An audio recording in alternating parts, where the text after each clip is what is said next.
Hello guys, welcome to our YouTube channel aspire reviews. ఇప్పుడే మాతృ అనే మూవీ అయితే చూడడం జరిగిందనమాట. ఈ మూవీ 2025 ఆగస్ట్లో అయితే రిలీజ్ అయిందనమాట. ఇప్పుడైతే ఈ మూవీ ఓటీటీ ప్లాట్ఫామ్లో అయితే వచ్చేసిందనమాట. మెయిన్గా మూవీ ప్లాట్ ఏంటంటే, తన అమ్మ కోసం ఒక కొడుకు ఏం చేశాడని చెప్పి, తన అమ్మకుండా ఒక ప్రాబ్లం వల్ల తన అమ్మకు ఎలాంటి కష్టం ఎదురొచ్చింది, ఆ కష్టాన్ని చేయించడానికి కొడుకు ఎంత సైకోగా వెళ్ళి ఏం పని చేశాడని చెప్పి మెయిన్గా ఈ మూవీ ఒక ప్లాట్ ఉందన్నమాట. మెయిన్గా నాకు మూవీ చూసాక ఏమనిపించిందంటే, ఏదో కొత్త అటెంప్టే చేశారు కానీ అంత గొప్పగా ఏం లేదు అటెంప్ట్.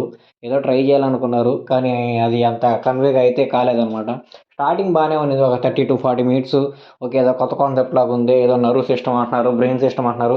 సో మంచిగా చూపిస్తారే అని చెప్పి చిన్న ఆస్తి అయితే ఉన్నాను. దట్ టు సీరియల్ కిడ్నాపింగ్ కూడా అయితే యాడ్ చేశారనమాట. సో కిడ్నాపింగ్, న్యూరాన్ సిస్టమ్ అంతా ఉందంటున్నారు. సో సంథింగ్ ఎక్స్పెక్ట్ చేశాను. కానీ మూవీ ఒక ఫస్ట్ హాఫ్ అయిపోగానే ఇంకా సెకండ్ హాఫ్ అంతా ఒకే ట్రాక్ మీద అయితే నడుస్తూ ఉంది అనమాట. అంతా ఒకే చోట జరుగుతుంది, వేరే లొకేషన్ కూడా ఏం షిఫ్ట్ లేదనమాట. సో అక్కడ ఏం జరుగుతుందో నీకు ముందుగానే అర్థమైపోద్ది అనమాట. ఎందుకంటే ఆ లొకేషన్లో ఉన్న వ్యవహారం అంతా జరుగుతున్నప్పుడు నీకు విలన్ ఎవరో తెలిసిపోద్ది. అంతా తెలిసిపోయినప్పుడు, కాన్సెప్ట్ అంతా తెలిసిపోయినప్పుడు నెక్స్ట్ ఏం జరిగిపోతుందని చెప్పి నీకు ఆటోమేటిక్గా అంతా అర్థమైపోతూ ఉంటుంది. నీకు అంతా అర్థమైపోయినా సరే ఆ సినిమాను ఓపిక కూర్చొని చూడాలంటే చాలా చిరాకైతే వేస్తుంది అనమాట.